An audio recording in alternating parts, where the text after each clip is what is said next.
The day Earth received its first official contact from the Galactic Council should have been humanity's greatest triumph. Instead, it became the beginning of their greatest challenge. The massive holographic projection appeared simultaneously in every major city across the globe. The aliens, calling themselves the Council representatives, looked down upon the gathered crowds with their luminous eyes and sharp features. Their message was clear and harsh. Humanity has been observed and judged, the main representative announced, its voice translated into all Earth languages. Your species has been deemed too aggressive, too unpredictable, and too dangerous to join the galactic community. For the safety of all civilized species, you will be contained. Before anyone could react, a shimmer appeared in Earth's sky. It started as a faint purple glow that quickly spread across the atmosphere, forming a massive energy barrier that enclosed the entire solar system. Humanity was effectively quarantined from the rest of the galaxy.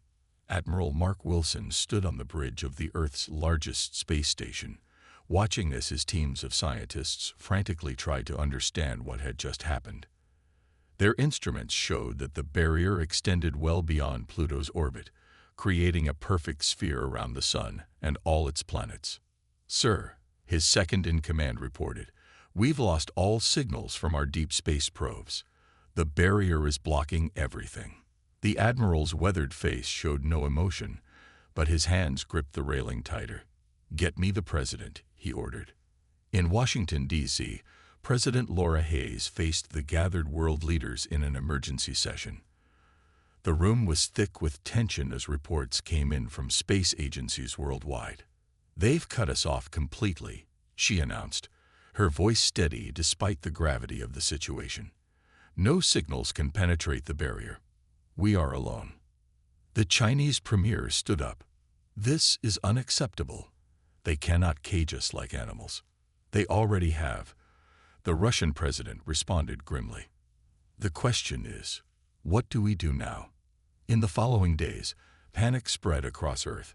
Stock markets crashed, religions struggled to explain the new reality, and people rushed to stockpile supplies. But something unexpected began to happen. As the initial shock wore off, humanity started to show its true colors.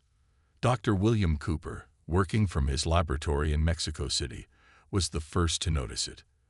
"The barrier isn't just containing us," he explained to the Global Science Council. "It's reflecting our own energy back at us. Every transmission, every signal, it's all bouncing back. We're sitting in the middle of the biggest echo chamber ever created." This discovery sparked an idea. If the barrier reflected energy, then understanding how it worked became crucial. Scientists worldwide began sharing their research openly, dropping old rivalries and secrecy in face of this common challenge. In orbit, the space station crews reported another interesting observation. The barrier had trapped not just Earth, but all the resources of the solar system within it. They had access to the asteroid belt, the gas giants, and everything in between. "They meant to imprison us," Admiral Wilson said during a global broadcast, "but they've given us a whole solar system to work with. Maybe they don't understand what humans can do with that much space and resources." The first month of isolation saw more international cooperation than the previous century. The United Nations transformed overnight into a real governing body as countries realized they needed to work together to survive. The Solar Federation was born out of necessity, but it grew from hope. Military leaders became exploration commanders, redirecting their forces to help establish mining operations in the asteroid belt. Weapon factories retooled to produce space construction equipment. The space programs of every nation merged into a single entity focused on expansion throughout their solar prison. President Hayes addressed the world at the end of that first month. The Galactic Council thought they were punishing us, containing us, making us safe for the rest of the galaxy. Instead, they'd given us exactly what we needed: a reason to unite, a challenge to overcome, and all the resources we could ask for to do it. They don't understand humans very well, do they? The laughter that followed her words echoed across the globe. Humanity had been cast out by the galaxy, but they weren't defeated. They were just getting started. The barrier still shimmered overhead, but now it looked less like a prison wall and more like a challenge. Humanity had been caged, but they would not stay that way for long. 1 year after the barrier's creation, Earth had changed more than it had in the previous century. The Solar Federation, born from necessity, had grown into a powerful unified government that coordinated humanity's greatest undertaking yet, turning their prison into a launching pad.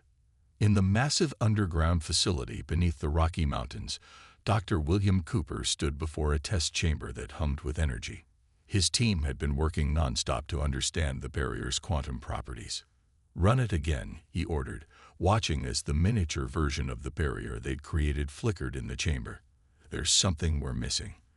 The Council's technology isn't magic. It follows rules. We just need to find them." Above Earth, humanity's first true space city was taking shape. Unity Station, built from asteroids and materials harvested from the moon, housed over 10,000 people. Admiral Wilson had moved his command center there, overseeing the transformation of humanity's space presence. "Another mining fleet ready for launch, sir," his aide reported. "The Jupiter refineries are operating at full capacity." Wilson nodded, watching the massive ships depart. They had turned the gas giants into their fuel stations, the asteroid belt into their shipyards, and every bit of space within the barrier into something useful. The greatest change, however, was happening in laboratories across Earth. With the whole world working together, scientific progress had accelerated beyond anyone's wildest dreams. Quantum physics, artificial intelligence, fusion power, barriers that had held humanity back for decades, fell one after another. In her office in the Federation Tower, President Hayes reviewed the latest breakthroughs. "They thought isolation would weaken us," she mused to her advisors. "Instead, it's forcing us to become stronger than we ever imagined." The education system had been completely revamped. Every child now learned advanced physics and space engineering alongside their basic subjects. Universities had transformed into round-the-clock research centers. The entire human race was focused on a single goal: breaking free. At the Mars colony, now home to 50,000 people, Governor Adam Reed watched the latest habitat dome being completed. What had started as a small research base had grown into humanity's first true extraterrestrial city. "The Council did us a favor," he told a group of new colonists. "They forced us to look inward, to use what we had. Now look at what we've built." The Mars colony had become the testing ground for new technologies. Its harsh environment pushed innovation to new limits. They had perfected water recycling, developed new forms of agriculture, and created artificial atmospheres that could sustain life indefinitely. Back on Earth, Dr. Cooper's team made their first major breakthrough. During a routine test, they discovered that the barrier's energy field had a rhythmic pattern, like a heartbeat. "It's not just a wall," Cooper explained to the Federation Council. "It's a living system. And like any living system, it has patterns, weaknesses, and most importantly, ways to influence it." This discovery led to the development of the quantum resonance engine, a device that could interact with the barrier's energy field. It wasn't enough to break through yet, but it was the first step. Unity Station became the center for testing these new technologies. Ships equipped with prototype engines made careful approaches to the barrier, gathering data with each attempt. "We're not trying to break it," Admiral Wilson explained to his crews. "We're trying to understand it. The Council thinks they've contained us, but they've just given us the biggest science experiment in human history." The Solar Federation established new research centers on every planet and major moon in the system. Each facility focused on different aspects of their prison break: propulsion, energy manipulation, stealth technology. As the second year of isolation approached, humanity had transformed their solar system prison into a fortress of science and innovation. The barrier still stood, but it no longer seemed as insurmountable as before. President Hayes' words from her yearly address summed up humanity's progress. They wanted to contain us, to stop us from affecting the galaxy. Instead, they forced us to become something new, something stronger, when we finally break free. And we will break free. They won't recognize the humanity they tried to cage. The barrier shimmered overhead, but now it looked different to human eyes. It wasn't a wall anymore. It was a puzzle waiting to be solved. The breakthrough came during the third year of humanity's isolation. Dr. Cooper's team was running their 100th test of the quantum resonance engine when they noticed something extraordinary. "Look at this pattern," he said, pointing to the data readings. The barrier's energy field was showing microscopic fluctuations they hadn't seen before. It's breathing. On Unity Station, Admiral Wilson received the report with cautious optimism. They had seen promising results before, but this was different. The data showed clear evidence of a weakness in the barrier structure. Every 3 hours, the scientist explained via hologram, the barrier's strength drops by 0.003%. It's barely noticeable, but it's consistent, and we can predict it. The Admiral leaned forward in his chair.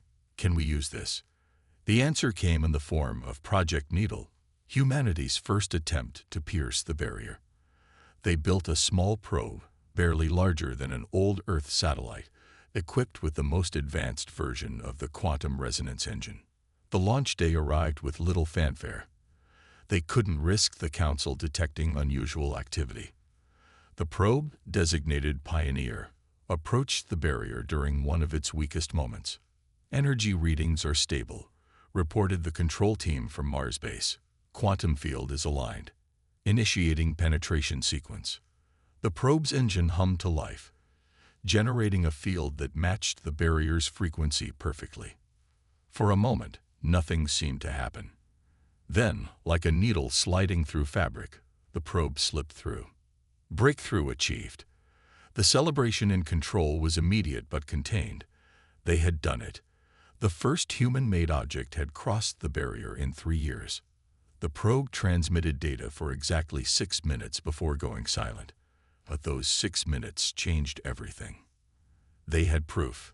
The barrier could be beaten. President Hayes called an emergency meeting of the Federation Council. "We have our window," she announced. "Now we need to use it." The next phase of the plan was already in motion. Deep in the asteroid belt, hidden shipyards had been preparing for this moment. They had built ships, real ships, designed to carry humans beyond their prison. Admiral Wilson oversaw the final preparations of the first ship, the Pathfinder. It was small, designed for stealth rather than comfort, but it represented humanity's best chance at freedom. "We get one shot at this," he told the volunteer crew. "The Council won't expect us to break through. That's our advantage." Dr. Cooper had joined the mission himself, insisting that his presence was necessary to fine-tune the breakthrough technology. "The barrier isn't uniform," he explained during the final briefing. "It's stronger in some places, weaker in others. We need to hit it exactly right." The launch was scheduled for what they called double dark, when both the barrier's energy was at its lowest and their position in the solar system provided the most cover from observation. As the Pathfinder prepared for launch, every human settlement in the solar system went about their normal routines. No one wanted to alert the Council that anything unusual was happening. The ship approached the barrier, its enhanced engines running in perfect silence. The crew, just 6 people, represented humanity's best: a pilot, an engineer, a physicist, a navigator, and 2 special operations experts. "Barrier point identified," the navigator reported. "Quantum field matching." Now, the moment of truth arrived. The Pathfinder's engines pulsed, generating the exact frequency needed. The barrier before them shimmered, wavered, and then a hole appeared. Not large, barely big enough for the ship, but it was there. The Pathfinder slipped through like a fish through water. "We're through." The engineer's voice cracked with emotion. "Repeat, we are through the barrier."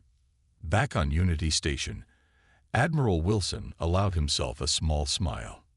They had done it. Humanity had taken its first step back into the galaxy. But even as the Pathfinder disappeared into deep space, they knew this was just the beginning. They had proven it could be done. Now they needed to make it work on a larger scale. The barriers still surrounded their solar system, but it was no longer unbreakable. Humanity had found its way out, and nothing would ever be the same. The Pathfinder's success marked the beginning of humanity's silent expansion into the galaxy. Under the cover of absolute secrecy, more ships followed, each one carrying the best Earth had to offer. 300 light-years from Earth, on a planet they named Haven, the first human colony outside the barrier took shape. Hidden within a dense nebula that confused most scanning systems, Haven became humanity's foothold in the wider galaxy. "Keep it small, keep it hidden," Admiral Wilson had ordered. The colony started with just 1,000 people, all of them trained for years in preparation for this mission. They built underground, using technology developed in the Mars colonies to create a self-sustaining habitat. On Haven, Director Jack Porter oversaw the construction of their most ambitious project yet, a quantum shipyard. "We can't rely on Earth forever," he told his team. "We need to build our own ships out here." The colonists worked tirelessly, always aware that discovery would mean disaster. They developed new stealth technologies, ways to hide their heat signatures and mask their communications. Every lesson learned during their imprisonment was put to use in staying hidden. Back in the solar system, the deception continued. Earth maintained its appearance of a contained civilization, all while secretly sending out more ships through the barrier's weak points. Dr. Cooper, now stationed on Haven, made another crucial discovery. "The Council's ships," he reported back to Earth, "they're not as advanced as we thought. They relied on the barrier technology for so long, they stopped innovating." This news changed everything. Humanity's forced isolation had pushed them to develop technologies the Council had never considered. Their ships were faster, their stealth systems better, their quantum understanding far superior. A network began to form. Small outposts, hidden colonies, secret supply lines. Humanity spread like water finding its way through cracks.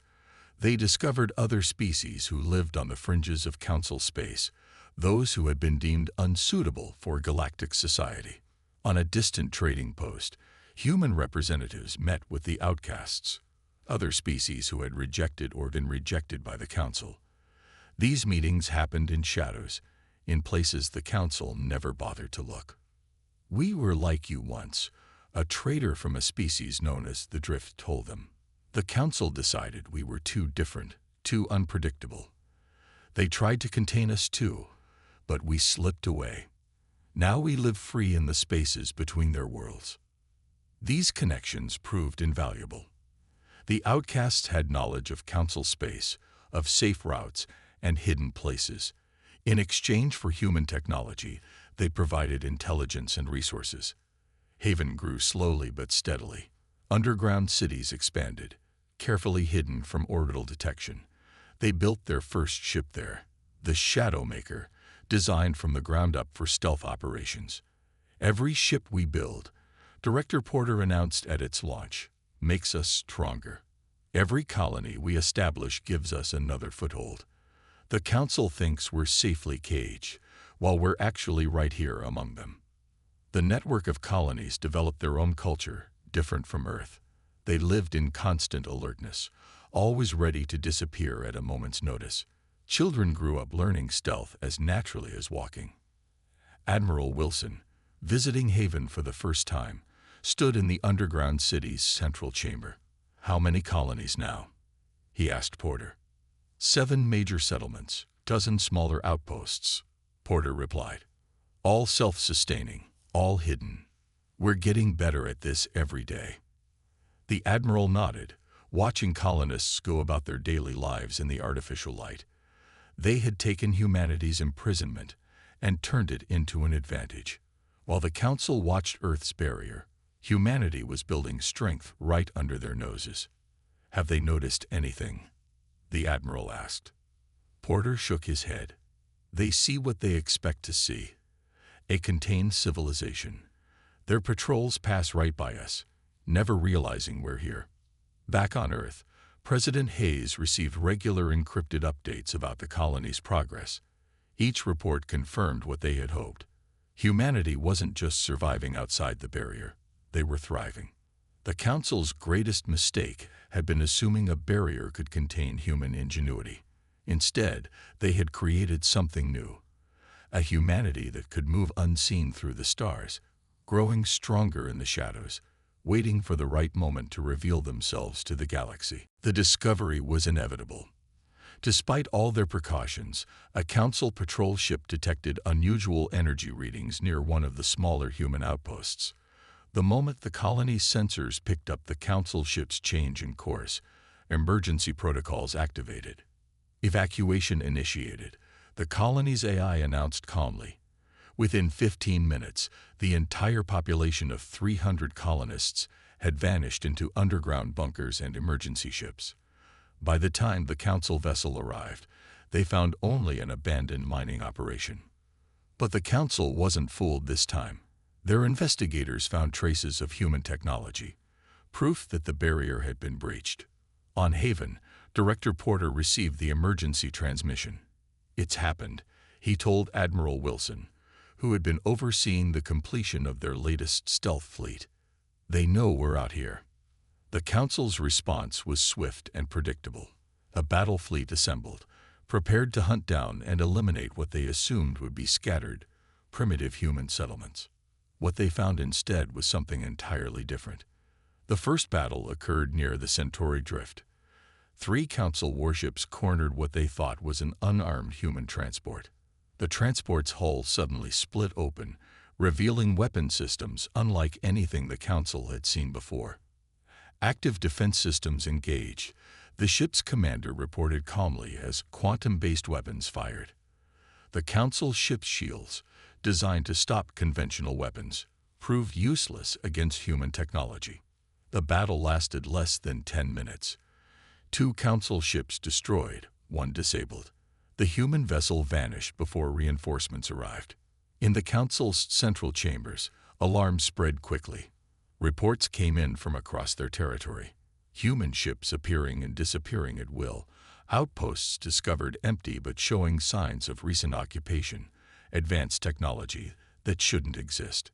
How did they get out? The Council leader demanded. How did they advance so far without us knowing? The answer came in the form of more attacks. Human ships struck with surgical precision, targeting only military vessels and installations. They disabled rather than destroyed when possible, vanishing before counterattacks could be launched. Admiral Wilson coordinated the defense from Haven's command center.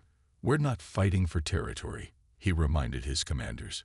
"We're fighting to show them they can't cage us anymore." The Council attempted to tighten their patrol of Earth's barrier, not realizing that the breach had happened years ago. Their ships guarded an empty cage, while humanity's real strength operated freely through their territory.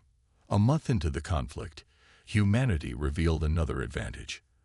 The connections they'd built with other outcast species paid off. Council ships found themselves unable to dock at remote stations, their supplies suddenly unreliable, their intelligence reports confused and contradictory. The outcasts remember how the Council treated them. Porter explained to his staff. "They're not officially joining our fight, but they're making sure the Council fights alone." The turning point came at the Battle of Proxima Hub. The Council assembled their largest fleet yet, determined to crush what they believed was humanity's main base. They found an empty sector of space. Then human ships appeared from all directions, using technology that let them slip through normal space like ghosts. The Council fleet found itself surrounded. "You tried to cage us," Admiral Wilson's message broadcast to the Council fleet. "You thought we were too dangerous to join your galactic community. Now you see why we survived everything our history threw at us." The battle was brief but decisive. Council ships, their weapons unable to lock onto the human vessels, their shields useless against quantum weapons, were systematically disabled. When it was over, the Council fleet hung powerless in space, their crews alive but their ships dark. Human vessels disappeared again, leaving behind a clear message. The cage had not just been broken, it had become meaningless. In Haven's command center, Admiral Wilson received reports of the victory. "Send word to Earth," he ordered. "Tell them it's time for Phase 2. The Council had wanted to contain humanity, to keep them safely locked away. Instead, they had forced humanity to become something far more dangerous, an invisible power that could strike anywhere, vanish without trace, and win battles without fighting wars. The galaxy would never be the same." The Council's defeat at Proxima Hub sent shockwaves through the galaxy. Species that had quietly accepted Council rule for centuries began to question their authority. The whispers of revolution grew louder. On the trading world of New Market, Council authority had already crumbled. The drift traders openly dealt with human merchants, exchanging technology and information. Other species, watching humans operate freely despite Council opposition, found their courage. "We've lived under their rules for too long," declared the leader of the Crystal Sphere Worlds, a federation of planets that had always been treated as second class by the Council. "Humanity has shown us another way." Admiral Wilson stood aboard Unity Station, now openly orbiting Earth as the barrier lay dormant and useless. The quantum technology that once imprisoned them had been turned into a network of transportation gates. Human ships moved freely through Council space. "The revolution isn't just about us anymore," he told President Hayes during an emergency meeting. "Other species are rising up. The Council's perfect order is falling apart." The President nodded, watching holographic reports of more systems declaring independence from Council rule. "They wanted to contain us because they feared change. Now change is exactly what's happening." In the Council's central chambers, panic spread as more reports arrived. The Drift peoples had officially allied with humanity. The Crystal Sphere Worlds had shut down Council access to their systems. Even some core world species were questioning centuries of Council control.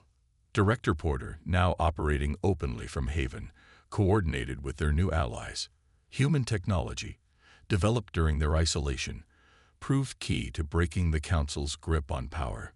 Their quantum communications couldn't be blocked, their ships couldn't be stopped, and their weapons couldn't be defended against.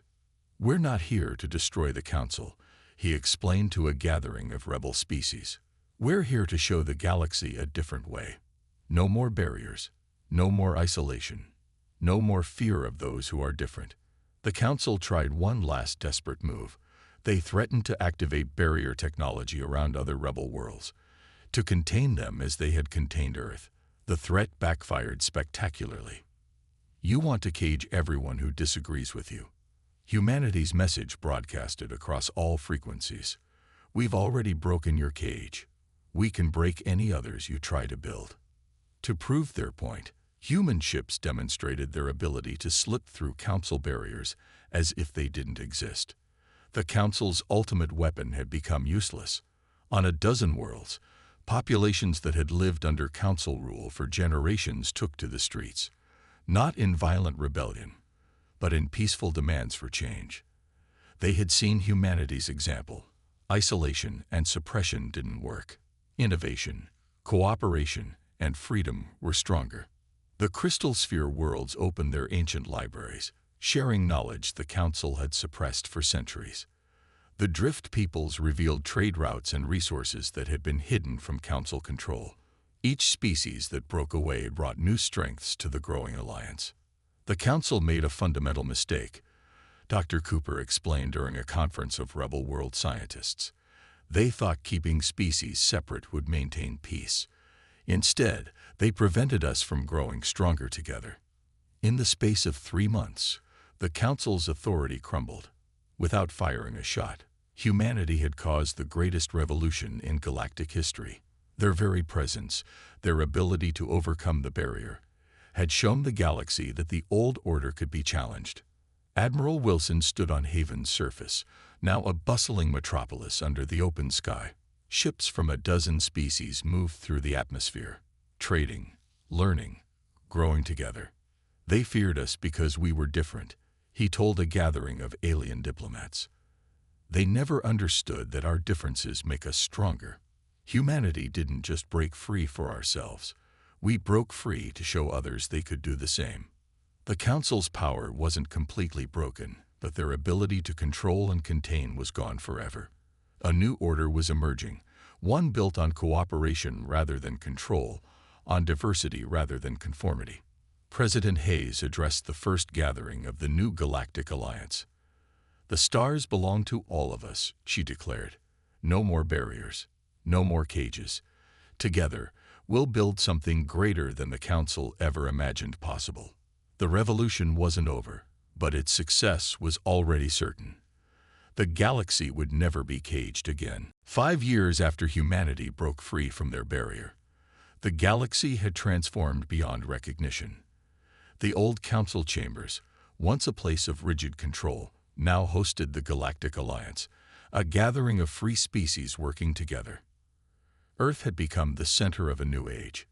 The same qualities that had made the Council fear humanity, their adaptability, their drive to innovate, their willingness to take risks, now made them natural leaders in the reformed galaxy. Admiral Wilson, his hair now gray from years of service, stood in the newly constructed Alliance Tower on Earth. Through the vast windows, he could see ships from dozens of species moving through Earth's skies. What had once been unthinkable was now everyday reality. "The final Council strongholds have requested membership in the Alliance," his aide reported. "They're offering to share all their remaining technology and knowledge." The Admiral smiled. "Accept their request. The age of isolation is over." On Haven, now one of the busiest ports in known space, Director Porter watched as ships from the former Council worlds docked alongside vessels from Earth, the Crystal Sphere, and the Drift Peoples. The planet that had started as a hidden colony had become a symbol of the new order. "Trade volume is up another 30%, his systems reported. Cultural exchange programs are operating at full capacity. But the greatest changes were in the realm of science and technology. Dr. Cooper, leading the Alliance Science Division, worked with researchers from every species. Together, they made breakthroughs that would have been impossible in isolation. The Council's barrier technology.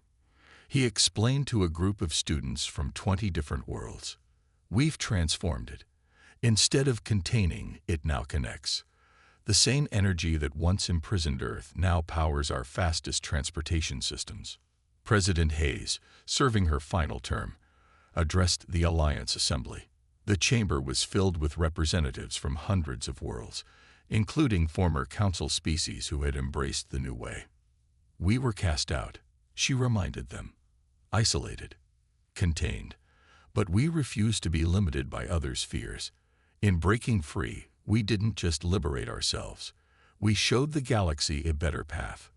The changes weren't just political or technological. Cultural exchange flourished. Human art, music, and literature spread across the stars, mixing with alien cultures to create entirely new forms of expression. Earth's cities became home to species from across the galaxy, while humans established communities on countless worlds. On the former Council capital world, the last Council leader met with Admiral Wilson. "We were wrong about humanity," the leader admitted. "We saw your differences as a threat. We never imagined they would become our salvation." The Admiral's response was simple. "The greatest strength comes from working together, not keeping apart." The barrier technology that had once imprisoned Earth was now used to protect worlds from natural disasters, to help terraform hostile planets, to make space travel safer. Humanity had taken their prison and turned it into a tool for growth. In orbit around Earth, Unity Station had grown into a vast complex, hosting the Alliance's main fleet command. Ships from all species trained together, sharing techniques and technologies. The fleet's mission was no longer warfare, but exploration and protection. Dr. Cooper, in his final address before retirement, summed up the transformation. "The Council tried to cage us because they feared what humanity might become. In doing so, they forced us to become something greater than they could have imagined. But our greatest achievement wasn't breaking free. It was showing the galaxy that freedom is nothing to fear." The old council's archives were opened, revealing centuries of suppressed knowledge and hidden histories. Each discovery confirmed what humanity had proven. Progress comes not from control and isolation, but from cooperation and freedom. President Hayes' final act in office was to officially declare the barrier age over. The last remnants of the containment field were transformed into a memorial, a reminder of how far they had come. Admiral Wilson stood at the ceremony, watching the transformed barrier energy dance in patterns of light above Earth. "They cast us out," he said quietly, "but we came back stronger. Not just for ourselves, but for everyone." The galaxy had learned its lesson. Never again would fear of differences lead to isolation.